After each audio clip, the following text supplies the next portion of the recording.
면서 한번 해봐야겠다. 요즘 많은 파격적인 시도를 제가 하고 있거든요. 그래서 많이 부담스러우시죠? 가까이 오니까 뭐 절로 가라고 하고 싶고. 예. 우리 성재님 우리 이름이 뭐였지? 나 까먹었어. 민주? 민규. 우리 민규 형제님 제가 거기까지 한번 가보도록 하겠습니다. 우리 민규 형제님 요즘에 교회 생활이 카메라가 따라오고 있어요. 귀한 일이 벌어져. 우리 민규 형제님 요즘에 교회 생활이 행복한가요? 네? 방금 밀치는 건가요? 네. 주짓수 배웠어요? 요즘에 교회 생활이 행복한가요? 네. 그럼 어떤 기쁨이 있나요? 네. 어떤 기쁨이 있어요? 이러면 우리 짠 거 같잖아. 그냥 편하게 그냥- 어떤 기쁨이 있어요? 그냥 청소년 아이들을 그러니까 제가 중학교 1학년 담임인데 친구들이 요즘 공부를 잘 하기 시작했어요. 친구들이 공과를 열심히 하는 것 때문에 기쁨이 있다. 대박 사건. 박수 한번 쳐주세요. 이런 기쁨을 갖는 분도 계시군요. 우리 여기 저를 아까 많이 극렬히 싫어하던 자매님, 예, 간단하게 자기 소개 한번 해주시고 어디서 온 누굽니다. 안녕하세요. 중랑구에서 온 김하연입니다. 하은, 하연 자매. 하연 자매는 교회 다니고 신앙생활 하는 게 재밌으세요? 안 재밌으세요? 재밌어요. 지금 이 상황이 진짜 재밌죠. 저도 재밌거든요. 저 처음 해보는 건데 손발 진짜 많이 오그라드는 것 같아요. 저도 굉장히 지쳐요. 근데 교회 생활에서 어떤 부분이 제일 재밌었던 것 같아요? 뭐가 하연 자매를 제일 기쁘게 해?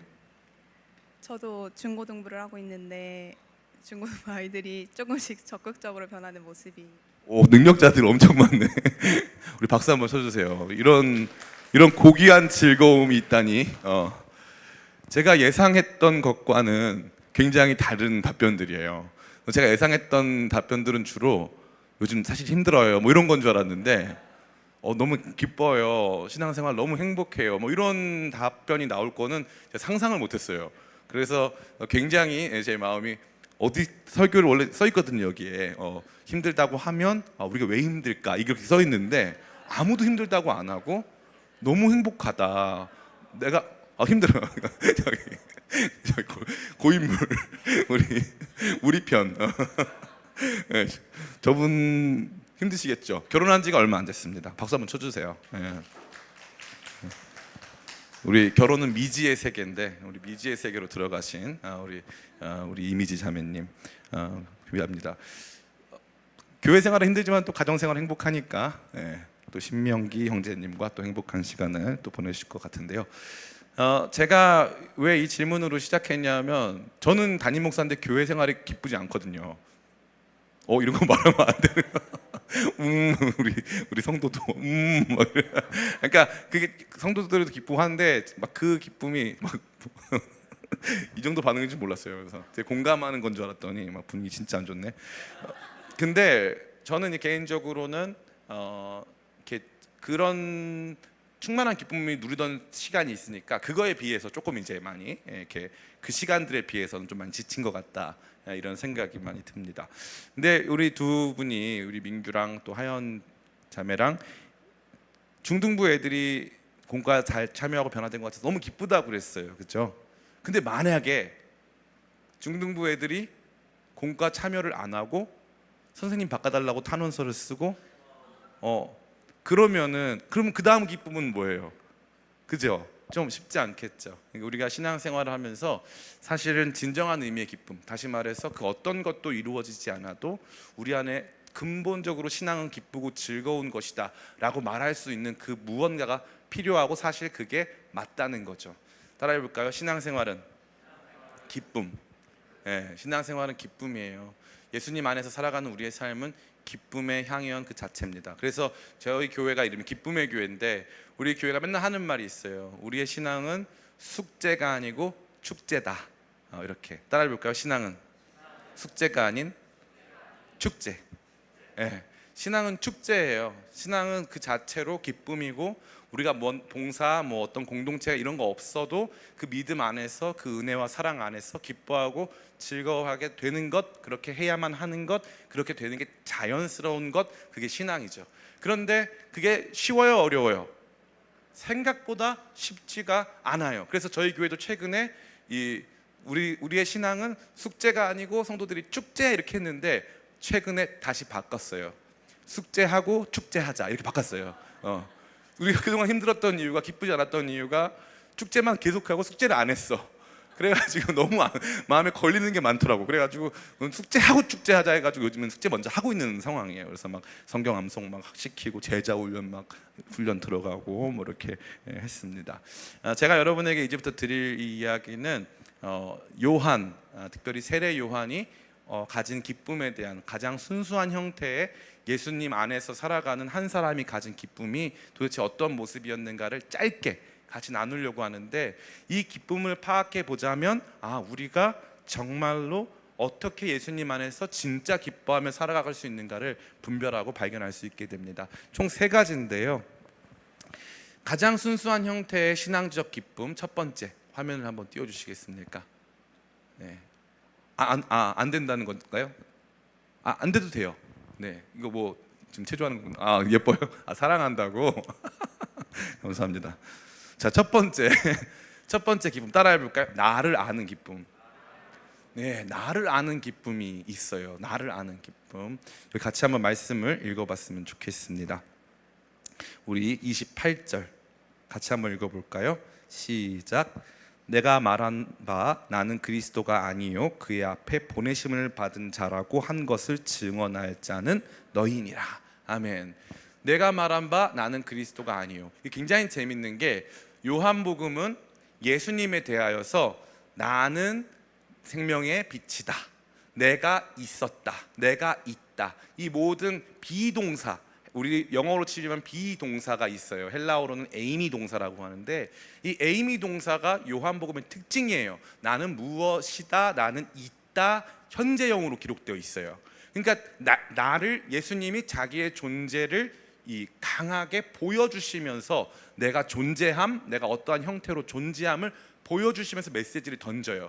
근데 예수님의 가장 참다운 증인인 세례 요한은 언제나 그 앞에 나는 에고 에이미가 아니라 앞에 하나가 붙어요. 에고 우크 에이미, 나는 아니다, 이거예요. 나는 아니다.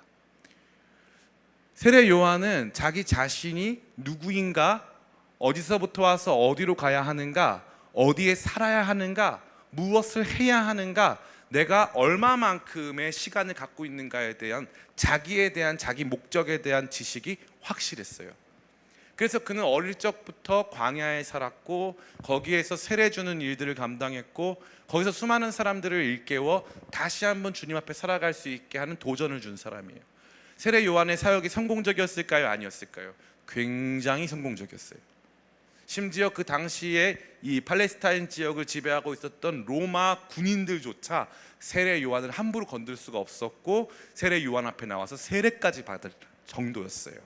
굉장히 탁월한 사역자였어요. 그러나 세례 요한은 분명한 자기가 누구인가에 대한 확실한 그 어떠한 이 목적을 갖고 있다는 거죠. 세례 요한은 자신의 사역으로 자신을 증명할 필요가 없었어요. 왜냐하면 나는 아니니까, 나는 그리스도가 아니니까, 나는 이거보다 더 잘해서 이루어야 할 또 다른 내가 있는 게 아니에요. 나는 나예요. 내게 정해주신 삶의 그릇이, 내게 정해주신 삶의 바운더리가 있는 거예요. 이게 시편 16편에서 다윗이 노래한 주께서 내게 줄로 재어주신 구역이 실로 아름다운 곳에 있으며, 이 고백이에요. 나는 하나님께서 정해주신 삶이 있는 거예요. 이게 너무나 신기한 거죠. 어찌 보면 세례 요한의 삶은 한편으로는 위대하고 한편으로는 비참했어요. 어릴 적부터 광야에 살았어요. 낙타 옷을 입고 이 광야에 살면서 메뚜기와 석청을 먹었어요.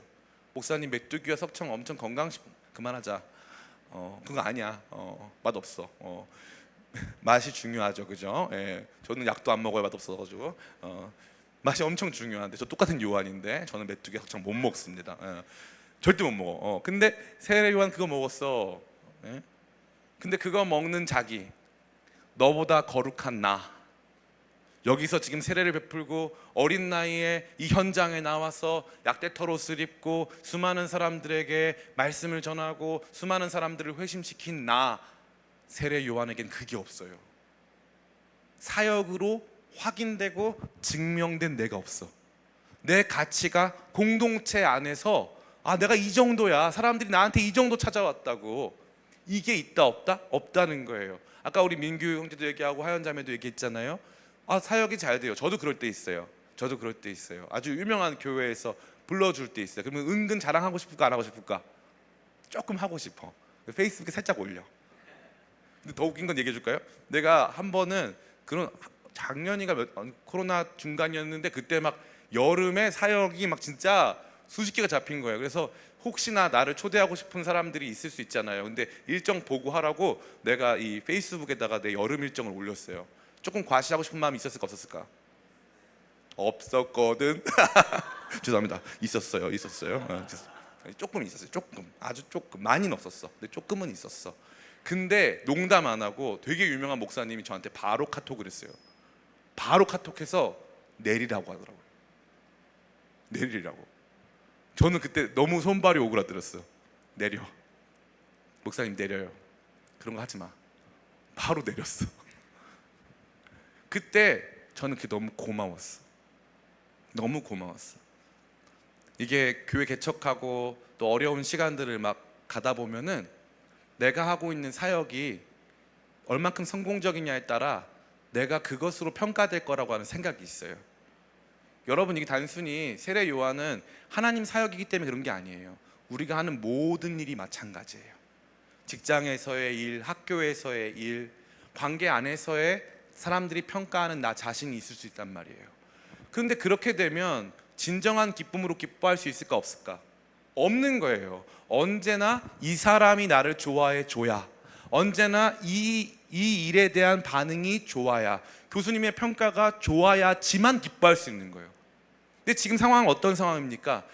세례 요한이 원래 세례를 주고 있었는데 갑자기 예수님이 나타나셔서, 예수님이 심지어 세례 요한한테 세례 받으셨는데 예수님이 갔더니 사람들이 예수님한테 세례를 받으러 왔어. 더 많이 와. 그래서 심지어 예수님이 세례를 조금 줬어. 사실 예수님이 준 건 아니고 제자들이 줬어. 근데 어쨌건 사람들이 예수님 쪽으로 갔단 말이야. 그러면 나는 어떻게 된 거예요? 나는 이제 내 사역은 조금씩 움츠러들고 조금씩 이렇게 뭔가 나를, 내가 옛날에 내가 세례 주면 하루에 10,000명씩 왔는데 이제는 많이 안 모이는 거야. 그럼 내 마음이 위축되고 그냥 좀 쓸쓸할 수 있겠지. 그런데 세례 요한은 그게 없어. 세례 요한의 제자들은 그게 있었어요. 좀 화가 났어. 우리가 모시는 세례 요한 선생님이 훨씬 위대하신데, 이분은 광야에서 사셨는데 메뚜기 속정 엄청 잘 드시는데, 근데 이분이 이렇게 훌륭하고 거룩하고 완전히 구별되시고 사람들 로마 군병까지 회개시키시는 능력이 있으신 분이신데 사람들이 더 이상 그분을 찾지 않는다? 제자들이 더 화가 난 거예요. 근데 정작 세례 요한은 기뻐하고 있어요. 기뻐하고 있어요. 왜 그럴까? 그 출발점이 달라서 그래요. 세례 요한 기쁨의 출발점은 사역의 성공, 삶의 성공, 능력 있는 평가, 능력 있다는 평가, 다른 사람들의 반응에 있지 않았기 때문이에요.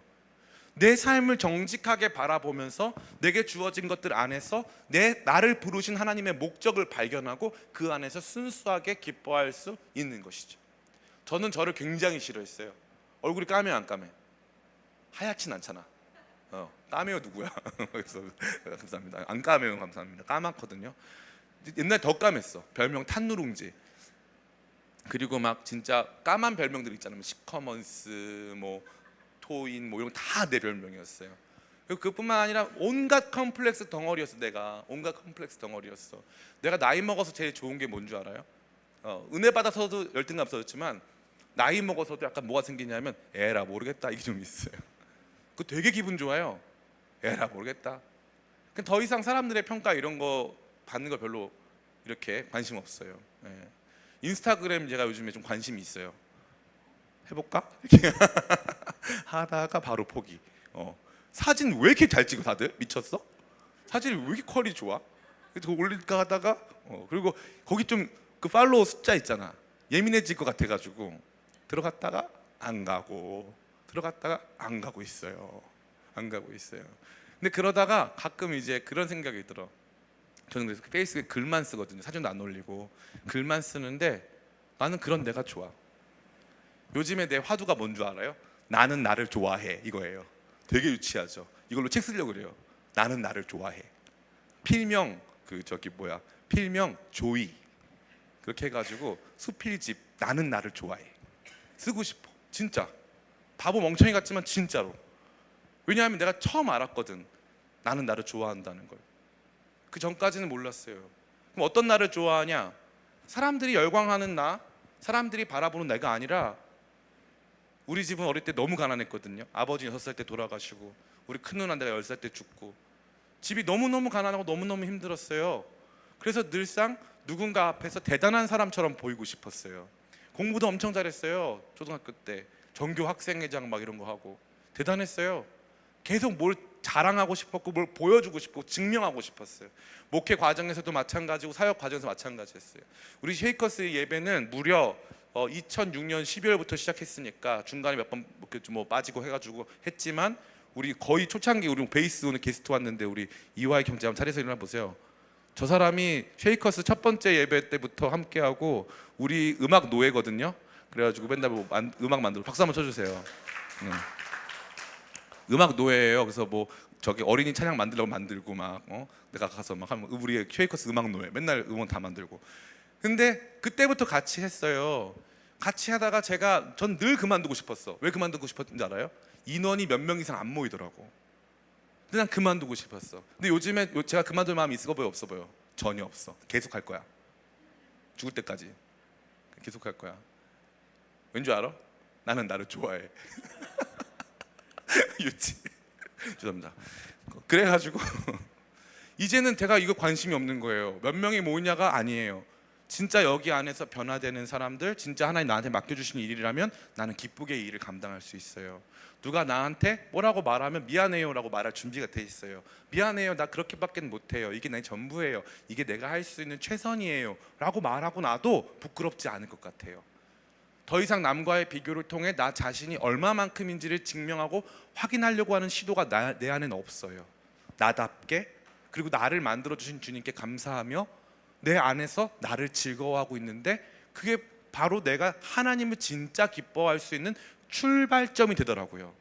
세례 요한이 진짜 예수님의 사역을 기뻐하고 진짜 하나님께서 행하시는 일들을 기뻐하는 가장 이 기쁨의 저변에 놓인 것은 바로 나를 아는 거예요. 나를 아는 거. 그리고 세례 요한은 어떻게 알았을까요? 세례 요한은 하나님 말씀 통해서 자기 자신을 날마다 발견하고 있었어요. 저는 이곳에 있는 우리 모든 청년들이 신앙생활 안에서 예수님 안에서 기쁘게 되시기를 축복합니다. 그 핵심이 뭐냐면 나를 아는 거예요.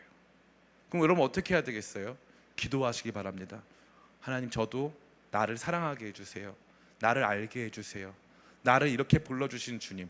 여러분이 재밌지 않아요? 제가 예전에 우리 고등부할 때도 마찬가지인데 애들 보니까 열등감 엄청 심해요. 그래가지고 막 외모 열등감, 공부 열등감, 뭐 키, 뭐 이 신체 비율, 뭐 온갖 열등감 다 있어요. 그래가지고 우리가 종종 뭘 했냐면 이런 거 많이 했어요. 아무리 공부해도 공부 안 되는 이 머리 누구의 것입니까? 그럼 우리는 이제 백문일답 주님의 것입니다예요. 주님의 것입니다. 그러면 이 공부 못하는 머리 누구의 것입니까? 그럼 애들이 주님의 것입니다 막 외쳐요. 애들이 막 자유함을 얻는 거야. 알고 봤더니 이게 내 머리인 줄 알았는데 내게 아니라 주님의 것인 거야. 주님이 주신 거야. 주님이 요 정도로 주신 거야 그냥. 그럼 그 안에서 기뻐하면 돼. 주님 할렐루야, 주님의 것입니다. 그러면 이 얼굴, 해결이 안 되는 이 얼굴 누구의 것입니까? 애들 막 눈물 흘리면서 주님의 것입니다 막 외치고 막. 얼굴도 주님의 것이고 머리도 주님의 것이고. 이제 이 시간 우리 신장을 주님께 올려드리겠습니다. 애들 막 주님 막 무릎 붙잡고 막 이 다쳐버린 성장판, 이 키는 누구의 것입니까? 주님의 것입니다. 우리의 삶의 모든 것이 주님께서 주신 것인 줄 믿습니다. 그러니까 이걸 가지고 남보다 더 대단하다고 으쓱댈 것도 없고 그냥 이 안에서 나를 만나가는 거예요. 내가 이런 거 좋아했네. 나 약간 이런 사람이네. 물론 내가 나 겨우 이 정도 사람이네 할 때도 있지만 내가 이런 사람이네. 나한테는 이런 긍정적인 면이 있네. 나는 꽃을 좋아하네.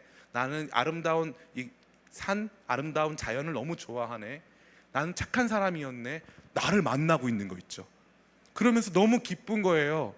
내가 나를 만나는 순간 그 어떤 욕망도 없이, 그 어떤 누군가의 비교도 필요 없이 그저 주께서 주신 나라고 하는 삶의 가치를 만나고 맞닥뜨리고 그 삶의 목적을 향해 한 걸음 한 걸음씩 걸어가는 삶의 여정이 너무 기쁘더라고요. 너무 기뻐요. 저는 여러분 모두가 여러분 자신을 만나게 되는, 여러분 자신의 목적을 확인하는 기쁨 속으로 들어가시기를 축복합니다. 두 번째는 나오나요 혹시? 할렐루야. 네, 같이 한번 같이 한번 읽어보겠습니다. 시작. 하늘의 뜻에 순응하는 기쁨. 우리 같이 한번 말씀 읽어봤으면 좋겠어요. 우리 27절 말씀입니다. 27절 말씀 같이 읽습니다. 시작. 요한이 대답하여 이르되 만일 하늘에서 주신 바 아니면 사람이 아무것도 받을 수 없느니라. 아멘. 요한에게 제자들이 와가지고 이제 당신이 세례 주었던 저 나사렛 예수께 사람들이 많이 갔습니다. 사실 예수님 세례 준 거 아니고 제자들이 줬지만 저 예수에게 다 가서 사람들이 이젠 당신을 찾아오지 않아요 라고 말을 했어요.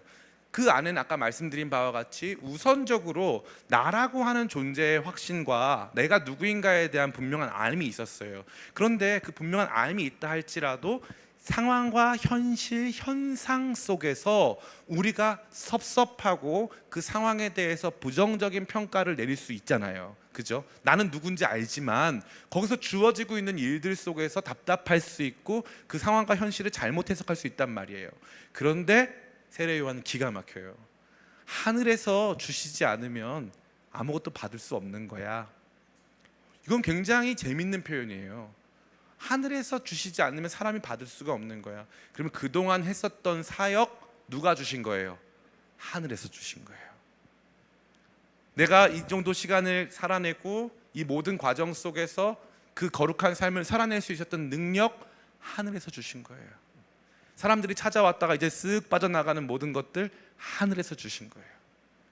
그러니까 나라고 하는 분명한 확신, 나는 광야에서 외치는 자의 소리다. 나는 그리스도가 아니다. 나는 대단한 사람 아니다. 나는 그저 이 일을 하는 것에 불과하다 라고 하는 거룩한 평정심, 그게 뿌리에 쫙 깔리고 그 위에서 벌어지는 현상 속에서 흔들리지 않게 하는 유일한 것이 무엇이냐면 하늘의 뜻에 순응하는 거예요. 순응하는 거예요. 주어진 현실에 대하여 또 주어진 상황과 사건들에 대하여서 그것을 완강하게 거부하려고 노력하고 애쓰기보다 왜 내 인생에만 안 좋은 일이 맨날 벌어질까? 이러한 생각 100번 할 필요가 있다 없다? 없다는 거예요. 제가 최근에 이탈리아를 갔다 왔는데 가는 도중에 이제 같이 간 일행이 아이패드를 잊어버렸어요. 아이패드 프로 12점 몇 인치입니까? 5인치인가? 그거 하나가 180만 원 정도 한대요. 근데 공항에서 그 사우디아라비아 항공 타고 갔다 왔거든요. 사우디 공항에서 잊어버렸어요. 그 아이패드를 여행 시작하면서. 이제 그때부터 같이 간 일행들이 여행이 즐거웠을까 즐겁지 않았을까? 안 즐겁게 될 확률이 굉장히 높죠. 왜냐하면 초장부터 그런 일이 발생했잖아요. 초장부터. 그러니까 이제 그 불길한 기운과 또 섭섭한 마음과 상처받은 그들의 생각과 그걸 어떻게 찾아야 되는가에 대한 막 조급한 마음들이 찾아오게 될 때쯤 하나님 저한테 지혜를 주시더라고요. 얘들아 모여봐. 아무리 생각해도 우리 세 사람이 이 여행을 위해서 지불하는 비용보다 그리고 우리가 어렵게 낸 이 시간보다 그 아이패드가 더 귀중하지 않더라고요. 그래서 자 이제 결정하자. 우리 이 여행을 아이패드 잃어버린 여행으로 삼을지 아니면 그건 잠깐 다 까먹어버리고 그냥 그런 일이 있었나 보다 하고 까먹어버리고 아니면 언젠가 찾을 수 있겠지라고 그냥 믿어버리고 그냥 우리 진짜 이 여행을 기뻐하며 감사할지 정하자 그랬어요. 너무 놀랍게 우리 그걸 딱 까먹기로 결정을 했어요. 그건 없는 거야. 그냥 없었던 일이야. 너무 재밌는 거예요. 왔다 갔다 하는 동안 너무 신나고 너무 감사하고 주어진 모든 상황이 다 감사. 비가 와도 감사, 비가 안 와도 감사. 다 감사한 거예요. 신기하더라고요. 우리에게 주어진 모든 상황들을 우리가 어떻게 받아들일 것이냐. 세례 요한도 섭섭할 수 있어요. 나는 이 사역을 위해서 광야에 외치는 자의 소리로 사는 과정에서 정말 내 삶 다 바쳐서 이거 했는데 내 마지막이 이렇게 초라하구나. 내 마지막이 초라하구나. 이걸 누가 많이 느꼈어요? 꼭 이건 옆 사람들이 많이 느껴. 야, 너 이렇게 된 거, 너 제가 너 무시해서 그래. 너 이렇게 된 거 있잖아. 이거 굉장히 안 좋은 거야. 옆에 나는 괜찮은데 옆에 사람들이 꼭 그딴 말을 해요. 그러면서 자꾸 이 상황을 그들이 생각하는 구도, 다시 말해 하늘의 뜻이 이루어지는 것이 아닌 이 땅에서 나의 욕망과 너의 욕망이 충돌하는 일들로 간주해 버리는 거예요. 이게 성숙하지 못한 사람들의 중요한 특징이에요. 내가 안 되는 건 우리 엄마 아빠 때문이고, 모든 상황에 어려움을 겪고 있는 것은 제가 날 미워해서 그렇고, 우리 상사가 날 미워해서 그렇고, 뭐 이런 일들이 발생하는 거예요. 여러분 하나님 믿으시죠? 다시 한번 해볼까요? 여러분 하나님 믿으시죠? 네, 하나님 믿으세요. 여러분이 싫어하는 상사, 여러분이 힘들어하는 그 위에 뭐 교수님이라든가 이런 분들 있으면 어떻게 기도하면 돼요? 그분들을 위해서 기도하면 되죠. 하나님, 저들이 정말 하나님 안에서 변화되어서 하나님을 좀 더 빨리 만나게 해주세요. 좀 더 빨리, 원래 예정된 것보다 좀 더 빠르게 좀 만나게 해주세요. 아니시면 제 눈에서 안 보이게, 이런 기도 가능합니다. 시편에 보면요, 다윗이 원수들을 향해서 어떻게 기도합니까? 다윗이 굉장히 잔인한 기도를 많이 하죠. 특별히 원수의 어금니를 뽑아달라는 기도를 해요. 이 발치의 고통을 아는 거야, 진짜. 원수의 뺨을 내려치시고 어금니를 뽑아. 야, 너무한 거 아니야, 진짜? 그건 선 넘은 것 같아, 그죠? 사탄도 이건 좀이라고 말할 것 같은 그 정도 레벨로 다윗이 원수에 대해서 하나님께 탄원하고 고발하죠. 그럼 하나님이 그 기도 다 들으시나요? 아니요. 하나님 선 맞춰서 들으세요. 하나님이 선 맞추신다고. 하나님이 오래 참고 기다리셔서 하나님의 공의로운 심판 속에서 그 일들을 행하세요. 지나고 보면 하나님이 다 이루신 거예요. 그러니까 진짜 멋있는 사람들은 어떻게 하는 거냐면 하늘의 뜻에 순응하는 형태로, 잘 들으셔야 돼요. 하늘의 뜻에 순응하는 형태로 진짜 복수를 하는 거예요. 사단과 마귀는 여러분들이 하늘의 뜻에 저항하며 끊임없이 고통하기를 원해요. 그죠?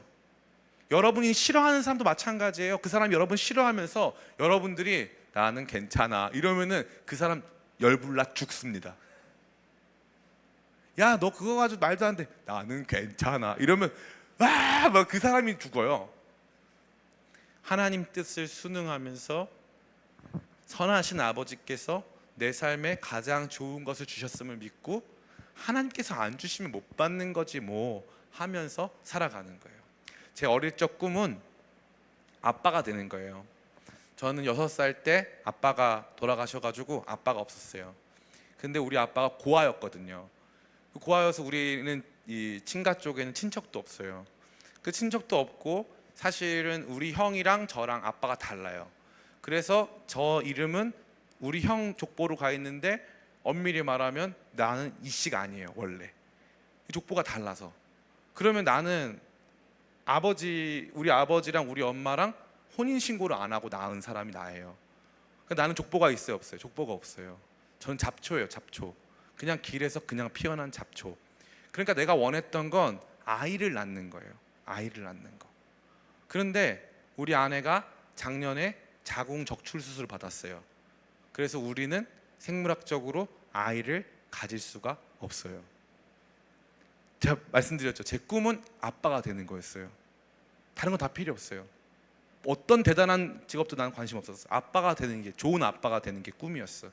근데 그 꿈을 이룰 수가 없어. 이제 불가능해졌어. 그죠? 불가능해졌어요. 하나님이 이 모든 세팅을 불가능하게 만드셨어요. 불가능. 얼마나 힘들었는지. 뭐 때문에 힘들었냐면은 이거예요. 단순히 아이가 없고 있고의 문제가 아니라 나는 어찌 보면 하나님과 그런 계약관계가 있던 거예요. 내가 하나님 열심히 잘 섬기면 하나님이 어느 시점에 내가 진짜 원했던 그 무언가를 통해 보상하시고 내 모든 것을 갚아주시고 하나님께서 이 모든 것들 안에서 위로하실 거라고 하는 생각이 있었어요. 내 생각대로. 아이가, 내가 기도했으니까 아빠가 돼서 아이가 생기면 이제 잘 키워서 또 나는 나대로 가치 있고 의미 있는 이 삶을 계속 전파했으면 좋겠다. 근데 하나님, 이거 진짜 누가 봐도 하나님이 막으신 거잖아요. 우리 아내한테 암을 주셔가지고 이렇게 된 거니까 하나님이 막으신 거로 보여줬어요. 한동안 하나님께 굉장히 마음이 삐졌어요. 근데 요즘 마음이 너무 기뻐요. 너무 기뻐요. 이해할 수 없는 기쁨이 찾아왔어요. 왜냐하면 하늘에서 주지 않으시면 사람이 받을 수 없는 거거든요. 사단이 기뻐하는 건 이런 거예요. 주님, 저한테 그거 안 주셨네요. 저 이제 하나님하고 끝이에요. 저 이제 싫어요. 너무 지긋지긋해요. 너무 가난했고 너무 힘들었고 내 삶엔 된 게 아무것도 없어요. 사람들 앞에 보여주기 초라해요. 내 인생 대단한 거 아무것도 없어요. 담임 목사가 되면 이상한 게 뭐냐면 내가 아이가 없는데 우리 교회는 애들이 막 태어나. 그 와가지고 애들 유아 세례, 가정 신방 제가 다 합니다. 애기들 이름 다 외워야 돼요. 그럴 때마다 좀 창피할 때도 있어요. 우리 아내는 더 심하겠죠. 그게 우리 삶이에요. 여러분에게도 비슷한 삶의 고통과 아픔이 있을 거예요. 하나님이 절대 주지 않으신 것, 이게 저한테만 있을까요? 아니에요. 사도 바울이 육체에 가시가 있었어요. 육체의 가시는 뭐냐면 이거예요. 많은 학자들이 얘기하기를 사도 바울이 간질이 있었다는 거예요. 뇌전증이라고 하는데 간질. 제가 설교를 하다가 갑자기 누워서 이렇게 하는 거예요. 그렇게 되면 여러분들이 설교 듣다 놀라죠. 이상한 일 아니야? 저 영적인 일 아니야? 저 사람만 계속 들어도 돼? 설교 메시지보다 메신저가 의심스럽고 메신저의 권위가 땅바닥에 추락하는 거예요. 너무 신기하지 않아요? 하나님이 정말 위대한 복음의 증인으로 사용하셨고, 이 사도 바울은요 수십억 명의 성경 교사예요. 정말 역사가 낳은 위대한 성경 교사, 역사가 낳은 위대한 설교자가 사도 바울인데 간질병이 있는 거야. 결핍이 너무 심한 거지. 그런데 사도 바울이 3번을 놓고 기도하잖아요. 목숨 걸고 3번 기도하잖아요. 그때 하나님 무슨 음성 주셨어요? 너의 은혜가, 내가 너한테 준 은혜가 너한테 족하다. 그럼 사도 바울이 그 말 듣고, 주님, 그래요, 여기까지입니다. 이건 좀 아니다, 이건 선 넘었어 하고 선 딱 긋고 빠이빠이 해야 될 거 아니야. 사도 바울이 그 말에 위로가 되는 거예요. 왠지 알아요? 이거거든요. 아, 하늘에서 막으시면 못 받는 거구나. 이게 납득이 되고 설명이 되는 거예요. 뭐 받아야 한다라고 하는 우리의 어떤 아집 이런 거 아니었고, 사실 설명이 필요했던 거거든요. 근데 그 설명을 세례 요한은 받습니다. 하늘이 주지 않으시면 받을 수 없는 것, 이것을 초연하게 인정하고 우리 안에서 일어나는 여러 가지 상황 속에서 여러분들이 그것을 받아들이게 되길 축복해요. 제가 최근에 어떤 세미나에 갔는데 하도 우리 교회 전도사님 저보고 목사님이 1등 할 거예요, 1등 할 거예요. 그래서 세미나 계속 그 압박을 준 거예요. 그래가지고 난 진짜 그런 생각 안 하고 싶은데 막상 이제 시작을 했어요. 제가 소그룹을 인도하는 거예요. 소그룹을 인도하는 건데 의식을 했을까 안 했을까? 의식을 당연히 하죠. 옆에 우리 전도사님이 목사님 잘 다녀오세요, 화이팅, 목사님 1등 하실 거예요, 이렇게 말을 해놓으니까 내가 너무 부담스러운 거예요. 가서 이제 정말 잘했어. 정말 거기 있는 분들을 좌중을 압도할 정도로 너무나 잘했어요. 너무나 잘했어. 성적표를 딱 깠어요. 그게 그분들이 나를 평가해 주는 거예요. 100점 만점에 두둥 95점. 나는 잘 받았다 생각했어요. 근데 옆에 못생긴 목사님이 있었는데 99점이래요. 제가 충격을 받았죠. 그분이 못생겨서가 아니에요. 그 옆에 있는 사람은 98점이래요. 아, 아니구나. 별것도 아닌데, 그죠? 제가 그때 깨달았어요. 하나님이 주지 않으시면 점수도 못 받는다. 수능 같은 거 보잖아요. 수능 때 수능보다 배 아파가지고 막 시험 못 본 사람 많아요. 옛날에 양파라는 가수가 있었는데, 이 담아내기라는 가수가 있었는데, 이 담아내기 자매가 수능 시험 보다가 당시에 막 정말 공부 잘했어요. 근데 담아내기 자매가 수능보다 배 아파가지고 수능 망쳤어요. 전 국민의 관심이 그날 양파 수능 보는 거, 수능 현장 따라갔거든요. 근데 배 아파가지고 수능 망쳤다니까. 그럼 우리 어떻게 할 거예요? 수능도 다 잘 봐야 돼? 마땅히 그래야 돼? 나는 부잣집에서 태어났어야 돼? 나 여기 태어날 사람이 아니었어? 나는 내 인생에는 어려운 일이 한 번도 있으면 안 돼? 아니에요. 하늘에서 주지 않으시면 받을 수 없는 게 우리 삶인 걸 인정하는 거예요. 네, 하늘에서 주지 않으면 못 받는 거구나. 이거 어려워요. 그러나 세례 요한은 주님과의 깊은 교제 속에서 그것을 수용하고 인정하고 아멘으로 끌어안는. 그래서 이게 참 멋있는 거예요. 따라해볼까요? 삶을 끌어안다. 삶을 끌어안는 거예요. 지지고 볶는 우리 가정을 끌어안는 거예요. 내게 주어진 모든 것들을 그냥 끌어안는 거예요. 하늘에서 주지 않으시면 받을 수 없다 하고 끌어안는 거예요. 더 잘하란 뜻이 아니에요. 더 사랑하란 뜻 아니에요. 제가 최근에 어떤 그 우리 지체가 저한테 연락 와서 본인 가정 안에서 일어난 일을 막 얘기하더라고요. 자매였는데 제가 그랬어요. 그 자매가 그 일을 말하기 전에 제가 그랬어요. 가정 일이야? 했더니 맞대요. 그러면 이제 그만 내려놔 그랬어요. 그 전화기 한편에서 이 자매가 말이 없어. 놀란 거야 얘가. 왜냐하면 자기는 디테일한 얘기를 하면 목사님이 더 잘 상담해 줄 거라 생각했는데 내 말이 한 번에 맞는 거예요. 자기도 이제 장성했고 나이가 많은데 엄마 문제가, 엄마가 이런 상황이 있으니까 어떻게든 도와드리고 싶고 막 이런 생각들이 막 교차하니까 자기 안에는 막 너무 큰 두려움이 있었던 거예요. 근데 내가 그랬어요. 아, 그냥 내려놔. 할 수 있는 만큼만 해. 더 하려고 하지 마. 더 잘 되려고 하지 마. 기도해. 그래서 기도가 중요한 거예요. 하늘이 주셔야 받으니까 기도가 중요한 거예요. 기도가. 전 여러분들이 이 지혜를 가지시길 축복합니다. 삶 속에서 너무 다 해내려고 할 필요 없어요. 주어지지 않은 상황과 환경에 대해선 하늘이 주신 것만 받을 수 있음을 믿고 고백하는 저와 여러분 다 되시기를 예수님의 이름으로 축원합니다. 마지막으로 우리 같이 한번 진정한 기쁨, 마지막 세 번째 두둥 같이 한번 읽어볼까요? 시작. 예수님의 친구로 사는 기쁨. 이게 사실 아까 우리 민규 형제랑 또 우리 하연 자매가 말했던 바로 그 내용인데요. 우리 같이 한번 읽어보겠습니다. 29절부터 30절까지 말씀. 29절로 30절까지 말씀 같이 읽습니다. 시작. 신부를 취하는 자는 신랑이나 서서 신랑의 음성을 듣는 친구가 크게 기뻐하나니 나는 이러한 기쁨으로 충만하였노라. 그는 흥하여야겠고 나는 쇠하여야 하리라 하니라. 아멘. 지금 세례 요한이 뭐라고 말합니까? 나는 기쁨으로 충만하다는, 나 너무 기쁘다. 예수님께서 이제 그 사역의 현장에 나가셔서 수많은 사람들이 예수님을 따르게 된 것, 나는 잊혀지는 것, 더 이상 나에게는 사람들이 오지 않는 것, 내 삶의 한계를 마주대하고 나에게 주어진 사역의 기간이 끝나가는 이 모든 과정이 너무 기쁘다고 표현했어요. 그러고서 준 비유가 있는데 결혼식 신랑 들러리의 기쁨이에요. 신랑 들러리의 기쁨. 우리나라는 신랑 들러리가 없잖아요.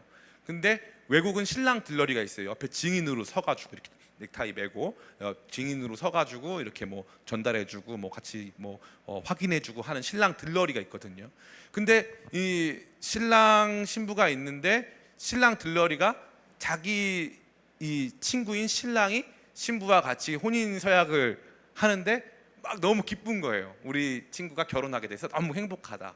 너무 좋아한다. 근데 거기에서 혹시 지금이라도 이 결혼에 반대하시는 분 있으면 손 들어주세요. 신랑 들러리 손 들고 막 이렇게 해가지고 막 진짜 아침 막장 드라마 되고 이거 진짜 아니잖아. 그만할게요. 그래서 너무 웃기죠. 그지? 상상 우리나라 막장 K 드라마 그 딱 그 느낌이잖아. 그런데 세례 요한은 신랑 들러리라는 거야 내가. 그래서 사람들이 예수님을 만나는 건 당연히 신부가 신랑을 만나는 것이어서 내가 너무 기쁘다는 거죠. 그러면 거기 포인트가 있어요. 그냥 신랑 들러리의 역할을 했기 때문에 기쁜 게 아니에요. 왜 기쁜 거예요? 신랑이 누구 친구예요? 내 친구니까. 신랑 예수님이 내 친구거든요. 신부를 취하는 신랑 예수님이 지금 이 모든 일의 주인공이 내 친구거든요.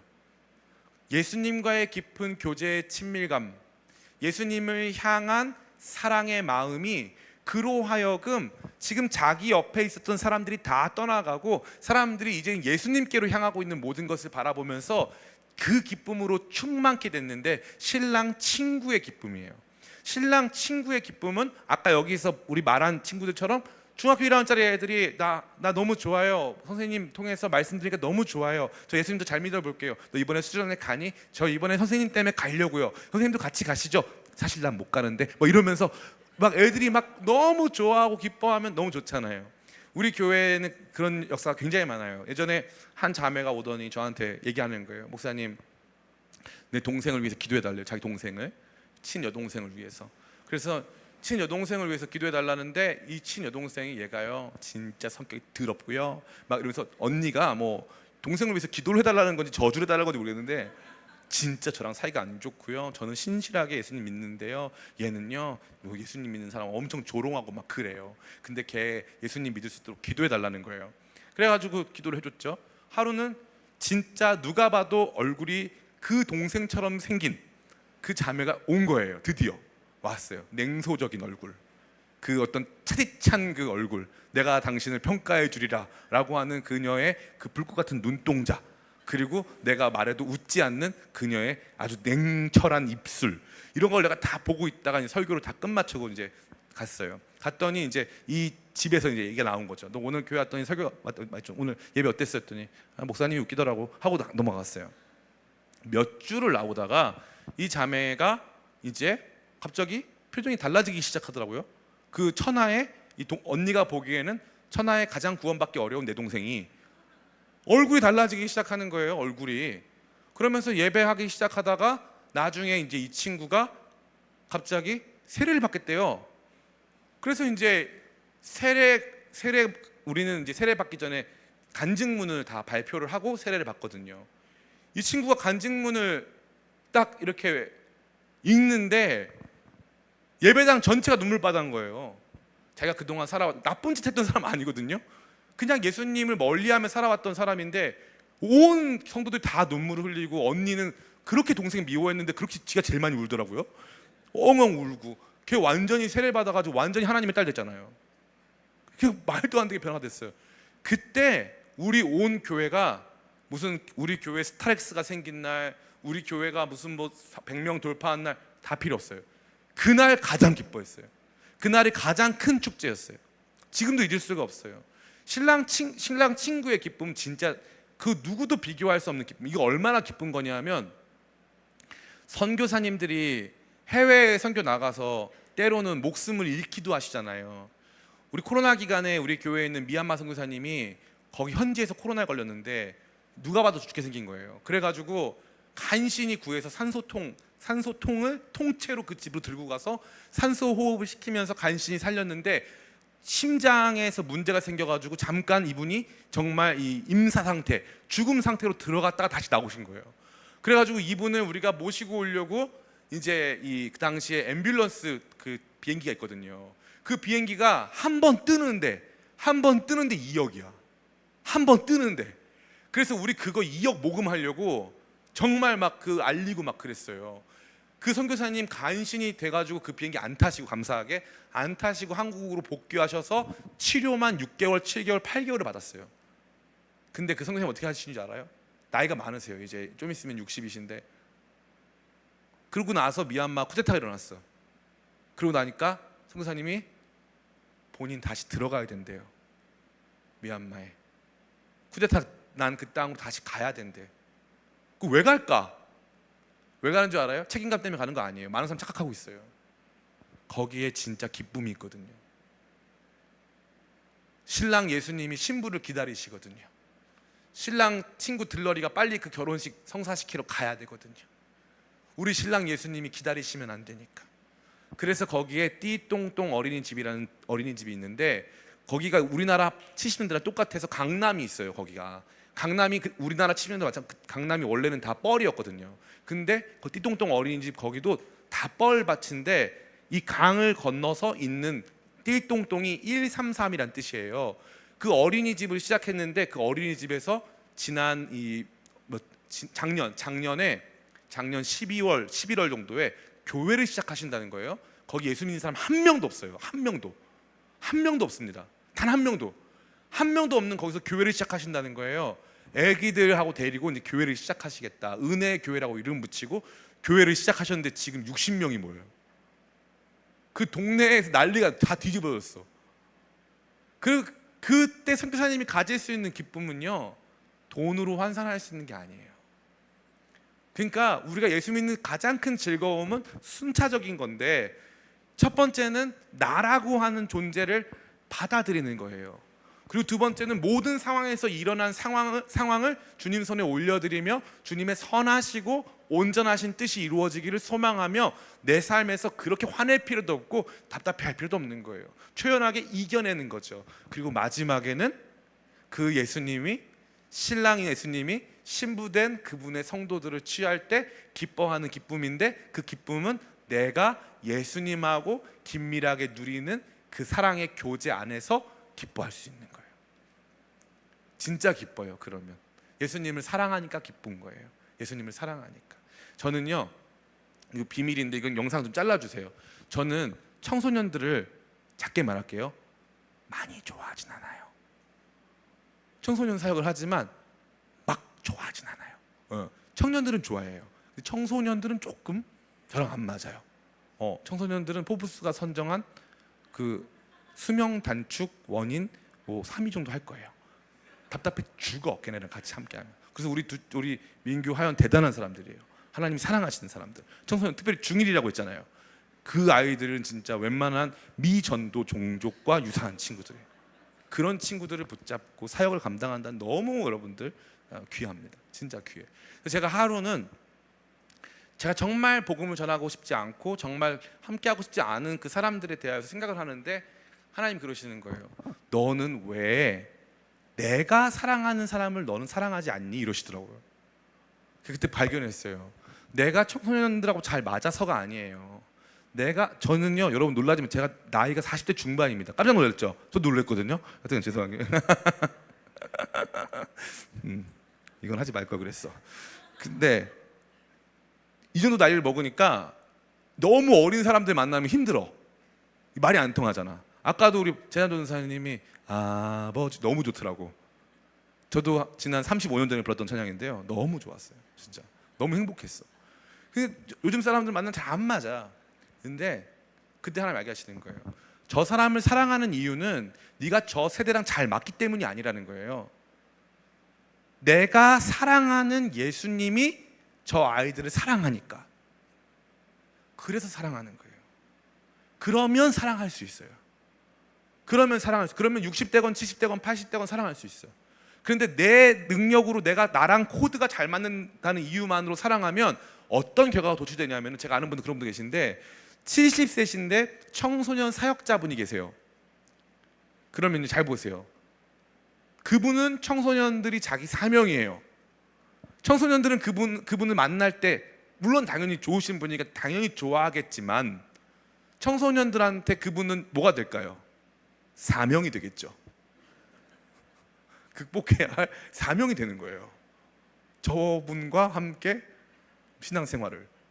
그래서 옛날에 보면은 이 공과 공부할 때 보면은 중등부에 선생님들이 70세 선생님들 계세요. 전도사님 저 사명입니다. 사명으로 앉아 계세요. 애들도 선생님 만나는 게 사명이야.